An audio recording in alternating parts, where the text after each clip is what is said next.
दोस्तों आदाब। आज मैं फिर एक बार हाजिर हूँ अपनी मुहिम में, जिसका नाम है ज़रूरत बदलाव की। आज हम जिस मौजू पर अपने विचार रखना चाहते हैं, उसका सीधा संबंध इस कोरोना महामारी में भी धार्मिक उन्माद, राजनीतिक विद्वेष जो हम सबके बीच में फैला हुआ है, उस पर अपनी दो बातें रखेंगे।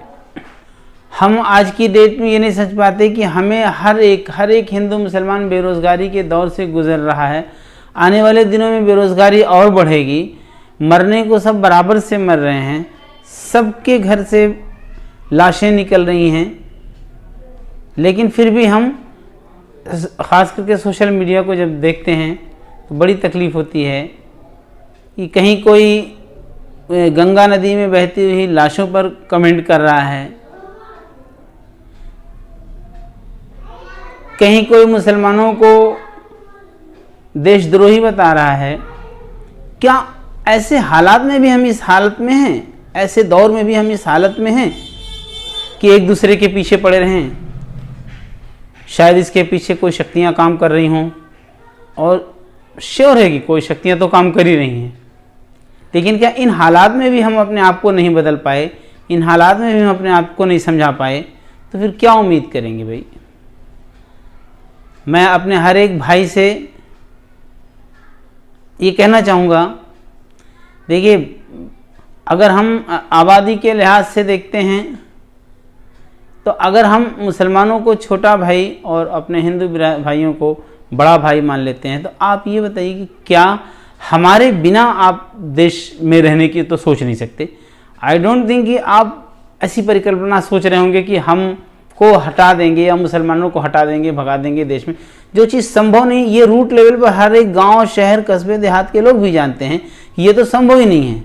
लेकिन कुछ एक लोग, चाहे पार्टी लेवल पर, चाहे धार्मिक लेवल पर, कुछ एक लोग जो हैं, जो माहौल बिगाड़ रहे हैं, वो ऐसा क्यों बनाना चाहते हैं कि मतलब मारा मारी, काटाकाटी हो जाए। ये जब पक्का है कि हमें रहना यही है, भले हमारे बीच थोड़ी बहुत कभी मनमुटाव आ जाता है, लेकिन रहना तो हमें यही है, तो हमें उसका हल निकालना है। हमें राजनीतिक फ़ायदे के लिए कि अगली बार हमारी पार्टी 400 सीट पा जाएगी, अगली बार हम फला पार्टी को सिर्फ 50 सीटों में समेट देंगे, इसके लिए क्या हम धार्मिक उन्माद बढ़ा देंगे? क्या हम बवाल करा देंगे? और अफसोस तो इस बात का है, और तजुब भी इस बात का है कि जब हम अपने दोस्तों, अपने लोगों, अपने रिश्तेदारों, अपने आसपास के लोगों से, चाहे वो कोई हिंदू भाई, मुसलमान भाई हों, बात करते हैं तो ऐसी कोई बात नहीं नज़र आती। ये कौन लोग हैं? जो आईटी सेल के लोग। सारी पार्टियों का आईटी सेल भी अब आजकल ऐसा हो गया है कि ये आईटी सेल के लोग सारी बीमारियां पैदा करते हैं। मैं पहले भी कहा हूँ और आज भी कह रहा हूँ कि किसी भी धर्म का, किसी भी प्रजाति का, किसी भी संगठन का अगर किसी देश में वर्चस्व बने रहने देना है, तो उसके लिए धर्म का सहारा लेकर के चलना बिल्कुल ही ख़तरनाक है। अगर हम मुसलमान इंडिया में या फ़िलिस्तीन में या दुनिया के किसी देश में या दुनिया अंतर्राष्ट्रीय स्तर पर अगर हम अपना वर्चस्व क्या कहेंगे, अपनी शक्ति चाहते हैं, तो हमें जिस देश में रह रहे हैं उस देश की अर्थव्यवस्था में हमारा योगदान जितना ज़्यादा होगा, हमारी उस देश में शक्ति और पकड़ और मजबूती और वैल्यू उतनी ज़्यादा ही होगी। हम ज़बरदस्ती अपने धार्मिक कर्मकांडों को थोप करके हम मतलब शिक्षा की तरफ ना ही हम डॉक्टर बने, ना हम इंजीनियर बने, ना हम कुछ बने, ना कुछ चीज़ की मेहनत ना करें, और सिर्फ 2-4 लोग जो बन गए हैं, APJ अब्दुल कलाम साहब को ला देंगे हम, कभी हम AR रहमान को ला देंगे। मतलब जो लाखों में 1-2 लोग कहीं पड़े हैं, बस उन्हीं को लेकर के हम नाचना ज़्यादा जानते हैं। जब तक आबादी का मोर देन 55% और मतलब 50 से 60% आबादी जब तक देश की अर्थव्यवस्था में अपना योगदान बेहतरीन तरीके से नहीं देगी, तब तक उस कौम का सम्मान, उस कौम की वैल्यू किसी भी देश में नहीं होगी। इस बात में बहुत कूटनीति, बहुत दूरंदेशी छिपी हुई है।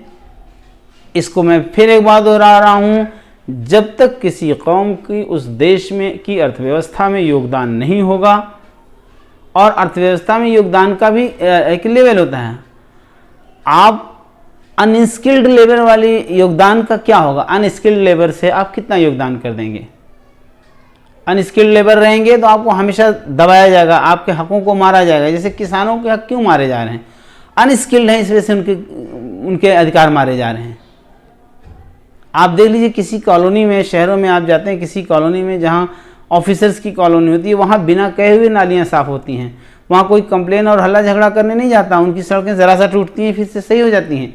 उनकी कॉलोनी में कोई फालतू के शोर हल्ले नहीं होते हैं, उनकी कॉलोनी में कोई बवाल के चांस नहीं होते हैं। क्यों? क्योंकि उन्होंने अपने आप को ऐसा बनाया है कि देश की अर्थव्यवस्था में उनका योगदान अधिकतम है।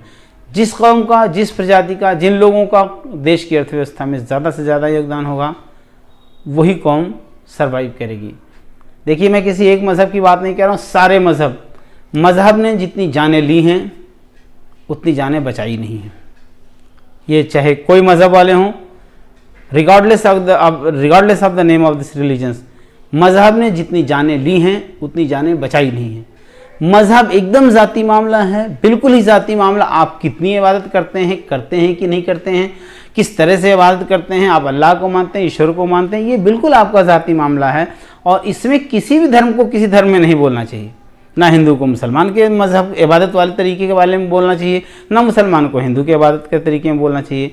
सामने वाले का अपना विश्वास है, वो जानता है कि उस मूर्ति में उसको ईश्वर कैसे दिखाई देता है, वो समझता है। वो जानता है कि उसके मरने के बाद जो कर्मकांड होते हैं, पैदा होने के जो कर्मकांड होते हैं, उसको कैसे होते हैं, वो उसके बारे में वो बेहतर जानता है। हम थोड़े से में क्यों किसी को कहते हैं।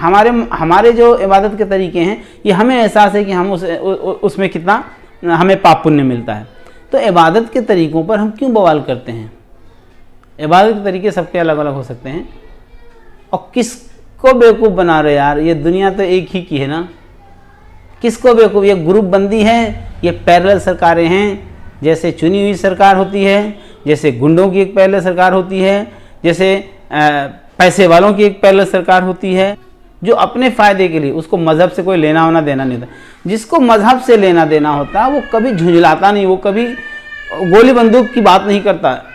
चाहे कोई मज़हब के लोग हों, वो चाहे हिंदू धर्म में ढेर सारे संगठन हैं या मुसलमानों में भी ढेर सारे संगठन हैं। जब हम इंसान के मारने की बात करते हैं, जब हम किसी की बर्बादी की बात करते हैं, इसका मतलब यहाँ मज़हब नहीं है, यहाँ कुछ एक लोग अपने फ़ायदे के लिए ये बातें कर रहे हैं। चाहे वो किसी राजनीतिक पार्टी के IT सेल हों। जो हालात हमारे यहाँ पर हैं वही हालात फ़िलिस्तीन में भी हैं। आज फ़िलिस्तीन के लोग जिन परेशानियों में मुब्तला हैं, उनका भी सलूशन एग्जैक्टली है। वो कहीं पर भी रह करके वो अपने संगठन की सारी शक्ति धर्म में झोंक देते हैं।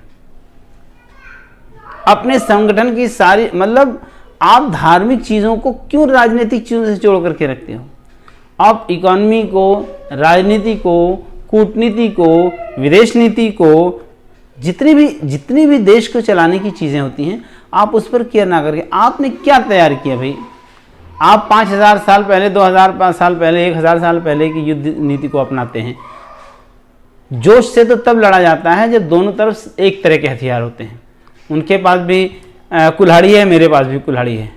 जब वो अपनी टेक्नोलॉजी को इतना आगे बढ़ा चुके हैं तो आप सिर्फ जोश से नहीं लड़ सकते। तो इन बातों के साथ मैं अपने इस मैसेज को ख़त्म करता हूँ। उम्मीद करते हैं हमारी देश की जनता, हमारे भाई लोग इन बातों को समझेंगे और अभी भी वक्त है बदल लें। हम ज़बरदस्ती अपने मज़हब का वास्ता दे करके देश में अपना सर्वाइवल नहीं कर सकते। हम रिजिड रवैया लगाकर हम अपने हदीस और कुरान का हवाला दे करके देश में नहीं रह सकते। ये हमारे इबादत का मामला, ये हमारे अमल का मामला है। आप कुरान की तिलावत करेंगे कोई रोकेगा नहीं, आप नमाज़ पढ़ेंगे कोई रोकेगा नहीं। काहे रोकेगा भाई। हमारे तो तब कोई छेड़ता है जब हम किसी को छेड़ते हैं। और ये हिंदू धर्म के लिए भाई, आप आज का मौका पा करके, आज की ताकत पा करके आप बीजेपी सरकार मिली है, तो आपको ये मौका है आपको ये प्रूव कर देने का कि देखिए हम ताकत में हैं,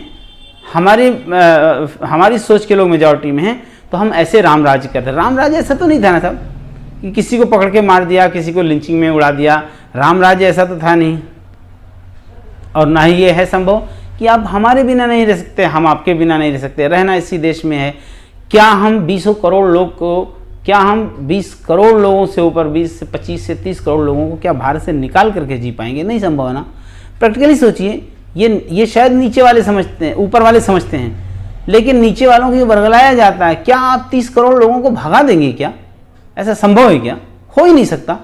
30 करोड़ लोग जो और बाकी लोगों से लड़ेंगे तो देश का हालात क्या होगा? लेकिन सिर्फ कुछ लोग अपने फ़ायदे की वजह से ये सब करते हैं।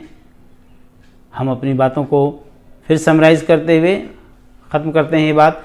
एक तो हमारी कौम का या किसी भी कौम का अगर अर्थव्यवस्था में उस देश की कोई योगदान नहीं रहा तो कोई वैल्यू नहीं होगी और कोई दूसरा रास्ता सक्सेसफुल हो ही नहीं सकता। दूसरा, हमें जब सबको एक साथ यहाँ रहना है तो हमें सलूशन निकालना है कि कैसे एक साथ रहें।